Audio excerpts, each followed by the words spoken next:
A continuación estudiaremos las colisiones en dos o más dimensiones. Tenemos que la conservación de la cantidad de movimiento y la energía también se aplican a colisiones en dos o más dimensiones. En este tipo de colisiones es muy importante considerar la naturaleza vectorial de la cantidad de movimiento. En este tema entonces consideraremos colisiones como una colisión no frontal en la que un objeto en movimiento llamado proyectil golpea un segundo objeto que puede estar inicialmente en reposo, que denominaremos como un blanco. Tenemos entonces la colisión entre un proyectil y un denominado blanco, y decimos que esta es una situación frecuente en los juegos como el billar y el pool, en donde por ejemplo una bola de billar A choca o colisiona con una bola de billar B que se encuentra en reposo inicialmente. También este tipo de situaciones, es decir, de colisiones en dos o más dimensiones, se presenta en experimentos de física atómica y nuclear. Vamos ahora a esquematizar mediante el siguiente ejercicio las ecuaciones referentes a la cantidad de movimiento para el caso en que tenemos colisiones en dos o tres dimensiones. El ejercicio dice entonces lo siguiente: determinar las expresiones para la velocidad final en términos de las variables conocidas para dos partículas A y B, luego que la partícula A choca contra la partícula B inicialmente en reposo. Las partículas A y B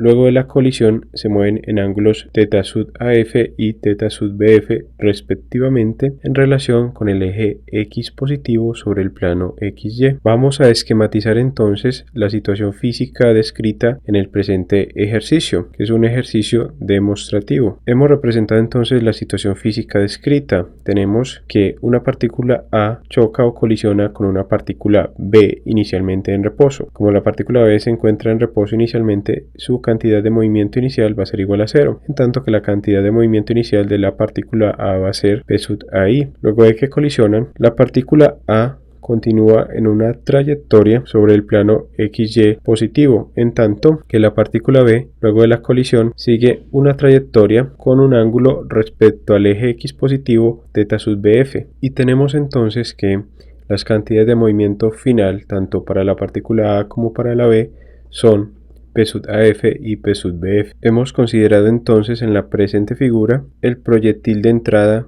de masa m sub a que se dirige a lo largo del eje X positivo, que se toma entonces como la línea de acción para el choque entre la partícula A y la partícula B.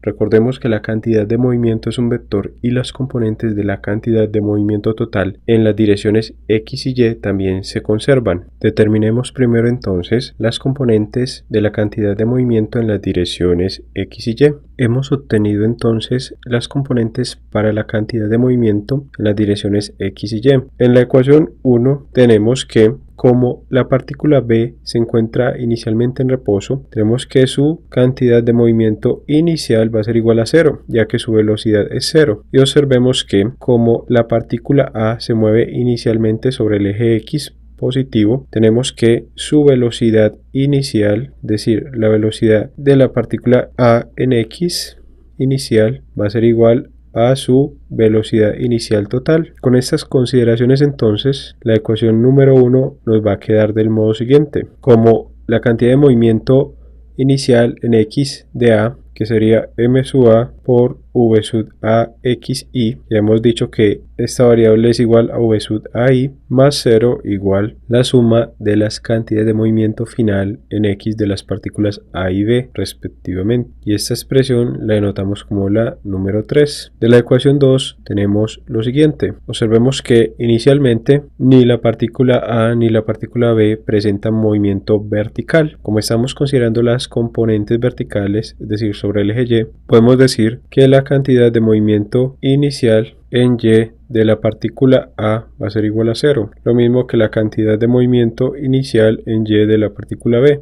Por tanto, la ecuación número 2 nos queda como 0 más 0 igual a la cantidad de movimiento final de la partícula A en Y más la cantidad de movimiento final de la partícula B en Y, y obtenemos entonces la expresión número 4. Hemos obtenido entonces las ecuaciones 3 y 4 en las que se encuentran las componentes horizontal y vertical de las cantidades de movimiento tanto para la partícula A como para la partícula B. Vamos a expresar estas variables en términos de las cantidades de movimiento total. Para ello haremos uso de las siguientes. Para ello haremos uso de la trigonometría. Observemos que de la figura anterior, luego de la colisión, el vector cantidad de movimiento total, tanto para la partícula A como la partícula B, se puede descomponer en sus componentes sobre el eje X y sobre el eje Y. Observemos que la cantidad de movimiento total final de la partícula A se puede descomponer en su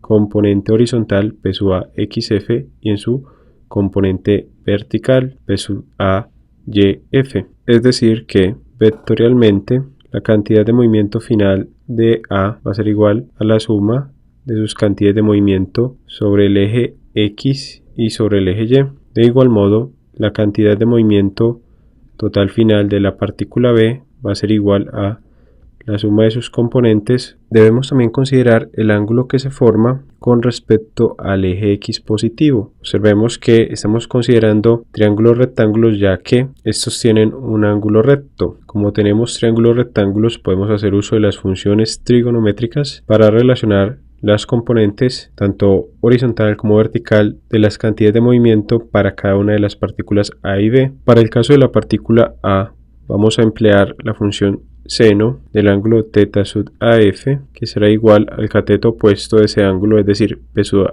AYF, la cantidad de movimiento total final en la dirección Y en magnitud, sobre la cantidad de movimiento total final de A. Despejamos la variable cantidad de movimiento de la partícula A en la dirección Y final, que es igual a la cantidad de movimiento final de la partícula A por el seno del ángulo que forma la partícula A respecto al eje X positivo. Del mismo modo vamos a emplear la función coseno del ángulo. Tenemos que este es igual al cateto adyacente, es decir, la componente en X de la cantidad de movimiento final de A sobre la cantidad de movimiento total final de A, y esto nos da entonces que la cantidad de movimiento final de A en la dirección X va a ser igual a la cantidad de movimiento total final de A por el coseno del ángulo que forma la partícula A con el eje X positivo. Del mismo modo, determinamos las expresiones para las componentes de la cantidad de movimiento final de la partícula B en la dirección Y y en la dirección X. En términos de la cantidad de movimiento total final, vamos a reemplazar entonces estas expresiones obtenidas en las ecuaciones 3 y 4. Reemplazando entonces las anteriores relaciones trigonométricas en las ecuaciones 3 y 4, obtenemos entonces las siguientes expresiones, que vamos a denotar como ecuaciones 5 y 6. Debemos tener presente también que la cantidad de movimiento total final de la partícula A va a ser igual a la masa de A por la velocidad final de A. De igual modo, la cantidad de movimiento total final de la partícula B va a ser igual a su masa por su velocidad final. Estas dos expresiones las denotamos como la ecuación 7 y la ecuación 8. Vamos a reemplazar entonces las ecuaciones 7 y 8 en las ecuaciones 5 y 6. Obtenemos entonces las siguientes expresiones, que vamos a denotar como la ecuación número 9 y la ecuación número 10. En estas expresiones entonces tenemos como incógnitas las velocidades finales tanto de la partícula A como de la partícula B. Por tanto, tenemos un sistema de dos ecuaciones con dos incógnitas, ya que estamos considerando que las demás variables, como por ejemplo las masas de las partículas m sub A y m sub B, así como la velocidad inicial de la partícula A y los ángulos que forman con respecto al eje X positivo luego de la colisión, son valores conocidos. Empecemos resolviendo entonces este sistema de ecuaciones, y de la ecuación número 10 vamos a despejar la variable velocidad final de la partícula B. Tenemos entonces que nos queda la siguiente expresión, de la cual despejamos v sub bf y obtenemos que v sub bf va a ser igual a la siguiente expresión, la cual nos queda en términos de las variables conocidas excepto la velocidad final de A. Dicha expresión la vamos a denotar como la ecuación número 11. Vamos a reemplazar entonces la ecuación número 11 en la ecuación número 9 y obtenemos entonces la siguiente expresión, en donde hemos reemplazado la variable v sub bf por la expresión obtenida en la ecuación 11. Observemos que al reemplazar v sub bf por la expresión obtenida en la ecuación 11, podremos determinar la velocidad final de A en términos de los datos o variables conocidas. Resolvamos entonces la presente ecuación obtenida. Empecemos cancelando la masa de B. Luego de cancelar la masa de B, obtenemos la siguiente expresión, en la cual podemos sacar factor común m sub a v sub a. Luego de sacar factor común, obtenemos la siguiente expresión, en la cual podemos cancelar entonces la masa de A. Luego de cancelar la masa de A, la expresión que nos queda hasta el momento es la siguiente, en la cual podemos despejar la variable requerida, es decir, la velocidad final de la partícula A. Pero antes de despejar la variable v sub af, resolvamos primero los términos que se encuentran dentro del paréntesis. Tenemos que, resolviendo esos términos como fracciones, colocamos coseno de teta sub a sobre 1 y multiplicamos entonces en cruz y luego los denominadores entre sí. Tenemos entonces la siguiente expresión equivalente. Nos queda seno de teta sub bf por el coseno de teta sub a f menos seno de teta sub af